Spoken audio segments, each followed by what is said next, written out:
Hi, welcome to the Basement Diaries. I'm your host, Wesley Tilford. Christopher's in the basement with us today.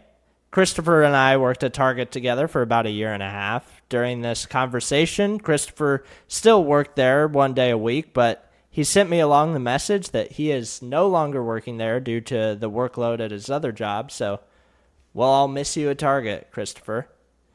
But Christopher had a lot of interesting things to talk about in this one, and I learned a lot about him. He talks about the struggle with his faith. He was a devout Catholic and is now and continues to struggle with his belief in God. He also talks about having aspirations to be a prison warden in his 20s, which I thought was really cool. He used to be a correctional officer, and he ended up studying law instead. And he also talks about his journey, his complicated journey of coming out of the closet. So there's a lot of good stuff in this page of the diary, so make sure you stay tuned for the whole interview.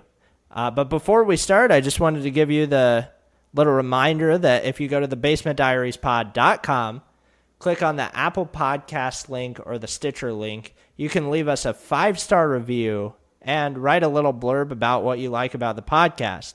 This will help us get the podcast out there to more ears.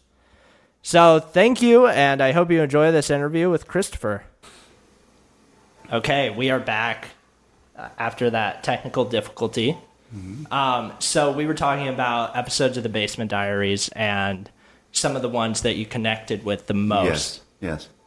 That I learned from, I thought. That you learned from the most. Yeah. No, again, I was impressed with the pages where folks were being very explicit about mistakes that they've made.